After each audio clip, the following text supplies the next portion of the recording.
wabarakatuh. Dalam video kali ini kita akan belajar dulu fundamental atau alur kerja dari robot atau dari tool ya. Seperti yang kita ketahui teman-teman, tool itu hanya alat bantu. Alat bantu untuk menggantikan pekerjaan manual kita menjadi otomatis. Dan peran penting yang tidak bisa kita hilangkan dari tool itu adalah peran kita sebagai user atau manusia.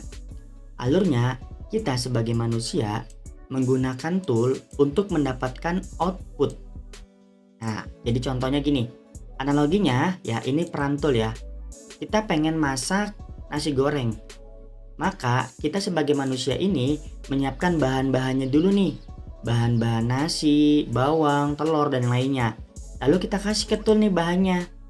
Nah, lalu tool bakal memproses nih. Dia bakal berhasil bikin nasi goreng atau gagal rasanya itu tergantung dari inputan yang kita berikan teman-teman.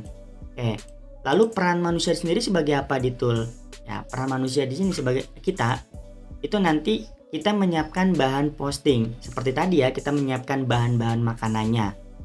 Bahan posting itu bisa jadi nanti kita nyiapin judul, keterangan, foto untuk si tool baca. Lalu nanti tool akan memberikan output atau hasilnya nantinya. Bisa jadi berhasil ataupun gagal. Nah, itu peran kita sebagai manusia. Selain itu, menyiapkan bahan posting lalu memantau hasil kerja dari tool. Contoh kan kita pengen masak nasi goreng nih. Kita siapin bahan-bahannya. Nanti yang masak si robot ya. Si tool atau robot ya kita gambarin ya. Di sini, tool atau robot. Oke. Kalau si robot tool itu nggak dipantau, artinya nggak dipantau kayak wah ini nih kurang bener nih, cuman mantau doang gitu teman-teman, mantau aja. Maka kita nggak akan tahu hasilnya bakal berhasil atau gagal. Seperti itu ya, jadi perlu dipantau, tapi nggak perlu dipantau terus teman-teman, nggak sesekali aja dipantau. Nah, nanti dia akan menghasilkan output atau hasil. Di sini hasilnya berhasil ya. Kalau berhasil, postingan kita bakal muncul. Bisa jadi muncul di mana? Muncul di beranda Facebook Marketplace, muncul di grup Facebook, beranda Facebook, Reels, dan lain-lainnya tergantung fitur yang kita pilih. Kalau gagal, maka dia juga akan memberikan output teman-teman atau hasil. Postingan tidak akan muncul dan akan ada notif error di toolnya.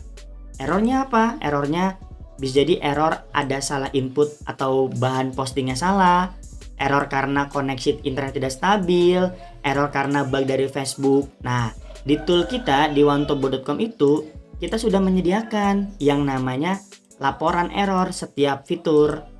Jadi kalau teman-teman pakai fitur apapun fiturnya, nanti ada laporan error. Di sini laporannya ada pesan error nih di sini. Kalau error, nanti error tersebut silakan bisa difotokan dan kirim ke admin. Begitupun tadi kita sebagai user nih menyiapkan bahan posting ya. Di sini kan ada bahan posting. Bahan posting sendiri pun sudah disediakan di toolnya di setiap fitur teman-teman. Jadi kalau teman-teman mau masak capcay, contoh atau capcay itu kita istilahkan posting ya. Itu kan kita butuh bahan-bahannya tuh apa sih yang dibutuhkan, kan kita nggak ngerti tuh ya. Maka di dalam tool sudah disediakan download CSP atau bahan input. Nah, di sini tinggal kita download contoh posting, kita sampel posting apa tadi? Posting produk umum ya. Produk umum itu apa? Produk selain motor, mobil dan properti umum. Apa yang dibutuhkan bahan-bahannya, dia bakal muncul. Lalu kita klik sampel posting produk umum. Di sini nanti akan muncul CSP yang harus kita input bahan-bahannya. Bahan-bahannya sendiri seperti apa? Bahannya seperti judul. Nah, ini kita hapus aja yang bagian bawah. Judul, harga, keterangan, lokasi, foto utama, dan yang lain-lainnya. Ini harus kita isi dan ada panduannya. Kalau kita mau input foto, mau posting pakai fitur mana nih? Pakai fitur posting grup. Sama, nanti ada bahannya juga. Dan bahannya beda-beda ya. Ada yang 3 kolom ya. 3 kolom tuh ada yang cuma sampai sini, ada yang sampai sini. Nah, itu kan beda-beda teman-teman.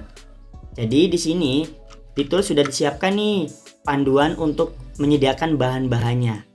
Nah, alurnya seperti itu. Kita sebagai user atau manusia itu hanya menyiapkan bahan-bahannya sesuai sama bahan yang dibutuhkan oleh si robot atau si tool. Setelah bahan tersedia, kita masukkan ke dalam tool tersebut, kita perintahkan tool, Nah, jadi setelah bahan ini udah ke input, kita tinggal masukin ke sini dengan cara buka file CSV. Nanti tinggal masukin, setelah di open, habis di open kita tinggal tentuin barisnya, habis itu start robot. Maka setelah start robot, setelah ini dia akan memberikan output atau hasil berhasil atau gagal. Kalau gagal ada muncul notifnya, kalau berhasil pun ada muncul keterangannya. Berhasil di bagian sini nantinya, berhasil gitu. Seperti itu untuk alur dan fundamental cara pakai toolnya. Mohon video ini bisa dipelajari. Jadi alurnya kita hanya input bahan atau memasukkan bahan-bahannya sesuai sama bahan yang dibutuhkan. Memasukkan bahan tersebut ke dalam tool, lalu tool akan mengeluarkan atau menjadikan bahan tersebut hasil. Ya bisa jadi hasil postingan, hasil makanan, seperti itu teman-teman. Jadi kita sebagai penyedia bahan aja, nanti kokinya adalah toolnya. Lalu si koki ini bakal menyediakan hasilnya, ya masakannya enak atau enggaknya tersebut. Seperti itu, semoga dipahami. Jika teman-teman belum paham, silahkan bisa diulang video ini atau nanti bisa ditanyakan ya. Ini secara alur fundamental cara pakai tool. Tool itu hanya alat bantu, tapi di sini kita sebagai manusia berperan penting, yaitu menyiapkan bahan dan memantau hasil kerja dari toolnya. Nanti hasilnya bisa jadi berhasil ataupun gagal. Terima kasih, sampai jumpa di video selanjutnya. Assalamualaikum warahmatullahi wabarakatuh.